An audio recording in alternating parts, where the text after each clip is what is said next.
everyone, welcome to my vlog. So ngayon nga, samahan niyo po ako sa day off. Napakarami nga pong tao ngayon dito. Hindi ko nga po alam kung saan kami pupunta ngayon. Maghahanap pa nga po kami ng magagala. So ngayon nga pa, dito ako sa Central ngayon at imi-meet up ko nga po muna si Ate Ika. At kasi nga po may kukunin nga daw po siyang order dito ngayon. Pero hindi ko nga po alam kung saan kami mapapadpad ngayon. So ayan, napakarami pong tao dito. Ay, konti lang pala. Lumagpas nga po ako. Kaka-vlog ko, ayan. At dito na nga po ako. Mag-i-exit na nga po ako.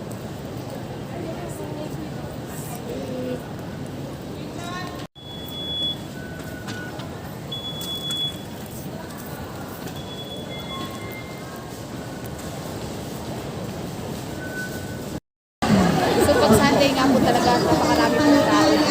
Gawa na mas marami nga po Sunday kaysa nga po sa Saturday. Marami naman po. At dito na naman po ako, mag-aantay na naman po ako kay Ate Ika. Makatagal talaga kumilos ni Ate Ika. Pag day off talaga, siya talaga yung aantay. Kailangan mo talaga aantay. Niya ako po sa babae na makabagal kumilos. Nag-send si Ate Ika ng message. Sabi niya malapit na daw siya. Malapit yun. Nilikha Diyos, tayo makapagbigay ng kaluwalhatian. Paano tayo makapagluluwalhati sa Diyos? Kaya kasi yung oras gaganapin ang mga bagay. Umakit nga po ako sa taas at sabi naman ni Ate Ika nasa baba pala siya, nakasakay na ako ng escalator. Kaya sabi ko umakit na lang din siya. Ang tagal pa naman niya umakyat. At ito nga, napakaganda pa dito sa Hong Kong. I love Hong Kong na talaga. Char! Pag day off namin talaga, mostly tagalakad lang kami ng lakad. Tapos dito lang kami lagi sa Central. Hindi kami nag-e-explore na pupunta kung saan saan. Kaya sabi ko nga kay Ate Ika, ngayong taon na to, gagala na nga kami kung saan saan. So ayun, naglalakad na kami kasi nga balak kami pumunta ng Big Buddha. Pero hindi pa namin alam kung paano pupunta doon. Katanong-tanong na lang kami. Yan sa Ate Ika. Ganda niya, ano? Maganda yan kaya mabagal siya kumilos eh. Pag mga magaganda mabagal kumilos, doon mo nakapusamot, nakakarating na nakapusamot na agad. Oh my God! So hinahanap na ni Ate Ika yung sasakyan namin MTR. Nag-google map na siya. Ganito lang lagi pag magala ka talaga, kailangan mo i-google map lahat para hindi ka maligaw-ligaw.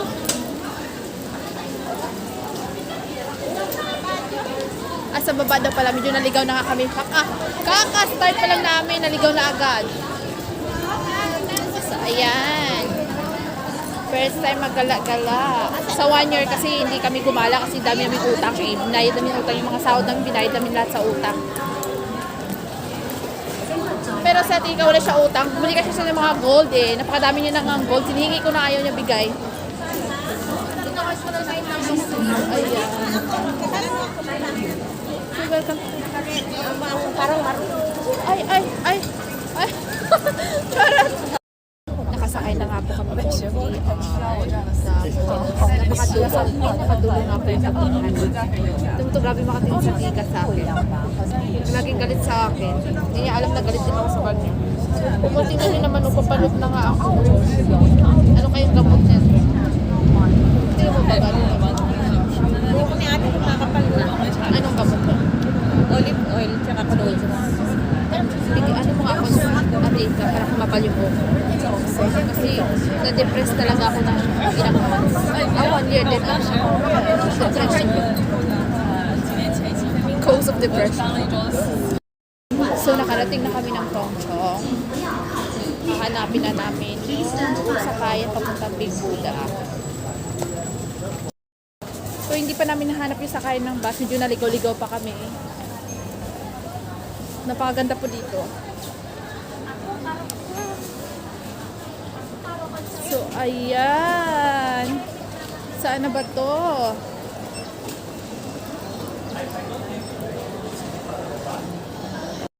Charles lang. May sinusundan niya kaming Pinoy at saka Pinay. Ang hindi pala sa hotel pala yung punta nila.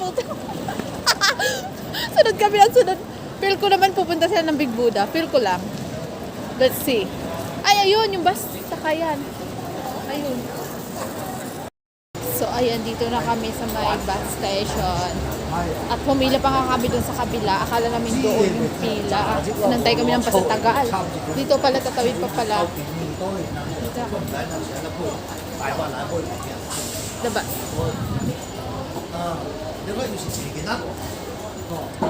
So, ayan, nasa bus na kami. Mahaba po pong pila sa bus dito. Kaya dapat maaga po kami makauwi mamaya. Sobrang haba ng pila. Ayan. Napakamahal nga po ng pamasahe. 33.9. Ba yun, Ate Ika? Napakamahal. Feel ko nga hindi na ito mauulit talaga. Balikan pa 33. Oh, magkano na yun? Naka 150 plus na yung pamasahe pa lang. Kasi mag-FTR pa kami eh. Ay, naku, tas wala pa kaming kain, wala kaming baon. Hi, mga tanga din eh. Pakaganda po ng view, madadaanan po dyan papunta. Ay, wala na. So, ayan, after ilang minuto, nakarating na kami dito sa Big Buddha. Ayan. Lalakad na kami. Aakyat tayo. So, aakyat kami. Marami din pala dito nagtambay. Natambay sila. Nagpipiknik sila dito.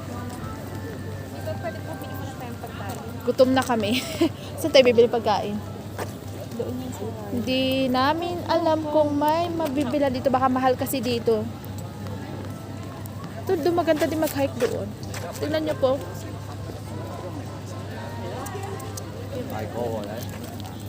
Hello.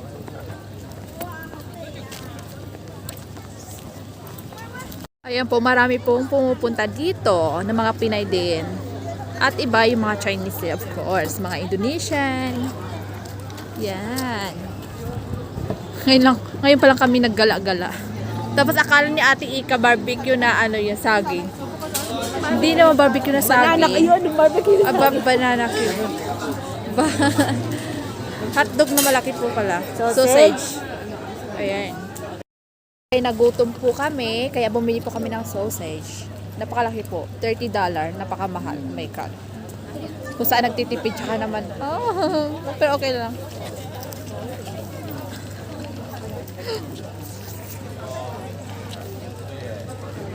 Makunat po yung sausage nila. Makunat. So, after 10 hours nga, naubos na namin kainin yung sausage ni Lola. Yung sausage ni Lola na napakalakit makunat.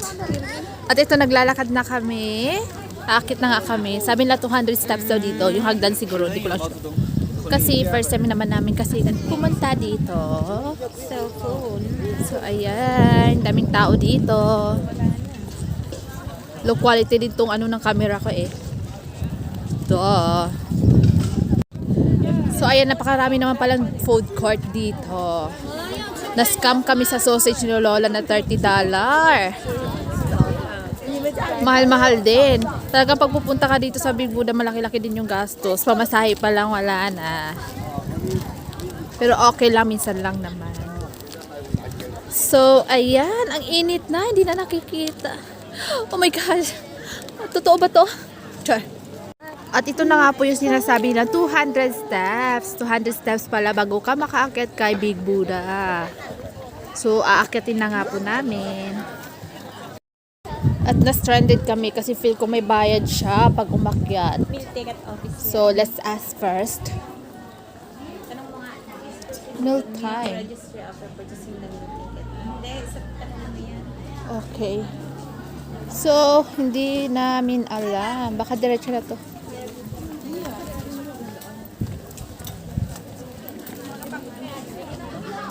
Titignan natin.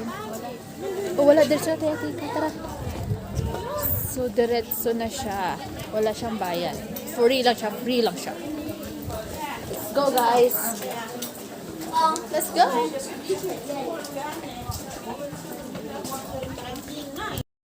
So, simula na ng akyatan session. Ay, hindi ko pala nabilang. Tingnan natin yung hingal natin ngayon. Oh, hindi ko nga nabilang. Balik mo na tayo, bilangin natin. 1. Bakit? Mamaya na ako magbibilang pag pababa na ako. Hello? Maraming umaakit dito, guys. Feeling ko kada isa ganun 14 steps. Yeah. Kung may Pasok ka na, sige na, pipicture. At hiningal na nga po ako. Papicture muna ako kay Ate Ika. So, hindi ko pa nakalahati, pero parang ako mamamatay. Kaya ko pa ba to? Grabe, nakakahingal po talaga. Yung ilong ko talaga. Pag napapagod baga ako, yung ilong ko, lumalaki lalo. Okay. Laban. Ginusto mo to. So, ayan. Guys, sa susunod, ayos-ayusin mo ang decision mo sa So, sa Ate Ika din yung nakaya. Para mas mauna pa ito bumigay sa akin.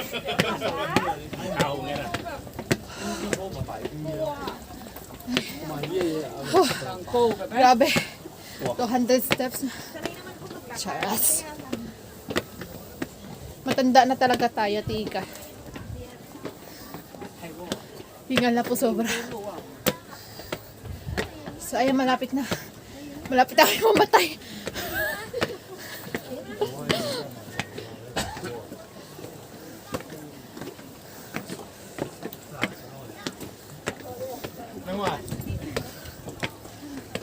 So, siya, hingal din siya. Oh, wait muna. Ay, nakakapagod pala talaga. Kaya ni Ate Ika, yan siya. Nagpahinga nga muna siya. Yung hingal ko sobra talaga. lakad lang eh. Ayan, malapit na kami makarating sa Paano ba kaya yung tuktok. ginagawa niya? Finally, andito na pa ako sa taas, guys. So, ayan. Dito ko sa inyo. Wow. Ayan. Okay. Nakaakyat din. Saktong hinga lang naman. So, ayan nga po dito.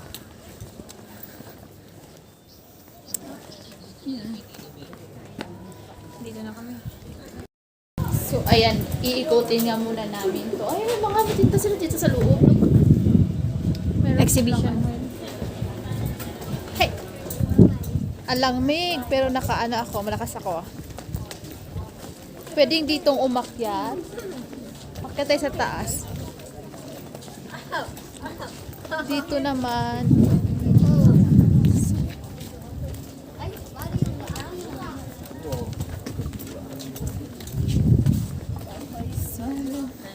Nga po naubos yung energy ni Ate Ika pagkatapos niya kumain ng sausage. So worst talaga. Ayan, napakaganda po ng view dito. Ay, hindi naman saktong ganda lang pala. Hindi naman masyado. Umakit nga kami, tapos bumaba din kami kaagad kasi naka-close po yung ano nila. Mga pinto-pintuan. Mga daanan baga. I don't know why. So, napakainit na nga po. At, ayan. Tumabi muna kami dito sa ano. Anong tawag nito, Ate Ika? Yung hindi mainit? Malilim baga. At eto na nga, bababa na kami. Tapos na namin ikutin si Big Buddha. Tapos mag-iikot pa kami pagdating dun sa baba. Titingin kami ng mga magagandang view kung saan maganda puntahan. Sulitin yung pamasahe. Sayang naman.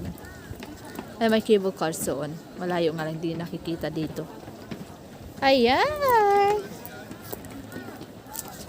May mga souvenirs. Pagkababa nga ng hagdan, may mga souvenirs sila dito na binibenta. Ayan. Mahal lang. Ayan, pauwi na nga po kami at nagugutom na kami. Hindi nga po kasi kami nag-almusal. Kaya eto na, uuwi na kami. Ayan, napakaganda po dyan, oh. Parang siyang balloons. Ayan, marami pumupunta dito. Kaya lang, okay lang naman siya. At dito naman, may makikita yung parang mga market siya, mga souvenirs. Ang dami dito, oh. Diyan. So, ayun, dumaan kami dito sa may ano, mga souvenirs. Yan, ang gaganda po. Yan si Ate Ika, namimili siya. Wala na pala kami pera, naubos sa kapapamasahe namin. Ayan, ang ganda. Mga magaganda. May mga ano sila dito, sombrero, oh. Ito naman ginagamit pag mag-ani, mga ganon. At ito naman, $20. $20 ito. Ang ice cream 15 lang. Ice cream na lang tayo, sis. Ice cream ka. Hindi ako nag-ice cream. Yan si Ate Ika. Ito yung maraming pera kaya binibidyo ko kasi para ngayon ako pa utangin ako mamaya ng 6,000 nito. Let's go, go, go. Saan tayo, Ate Ika? Hindi ako mag-ice cream kasi sobrang lamig, Ate Ika. Pag mag-ice cream ko na lamigin ko na.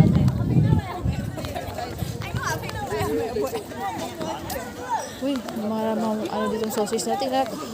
Sarap yung ano yung Ate Ika nung ito. Yung saging na pilito.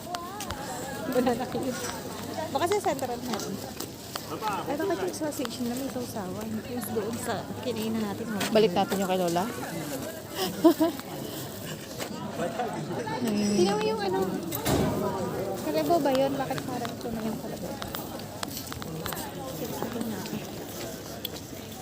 Kalabaw nga po dito. Wala yan. Parang gusto ko magpahabol na lang sa kalabaw. Baka maka-free ako ng pamasahe pag nagpahabol ako dito. So ayan, pupunta nga kami ng banyo at iihi muna kami bago nga kami bumiyahe. Kasi medyo malayo din yung biyahe. Kaya ayan. Pauwi na kami at ito nga po napakahaba na ng pila dito sa may bus terminal. Ayan. Anong oras pa lang? 1:00 ata. So ayan nga, nakarating na kami ng Tongchong. Tapos sigahan na kami ngayon ng makakainan. And then, pumasok na kami dito sa may city gate. Kasi sabi natin, ikamura daw dito yung bilihan na mga sapatos. Sabi niya, sa atin, giniginaw.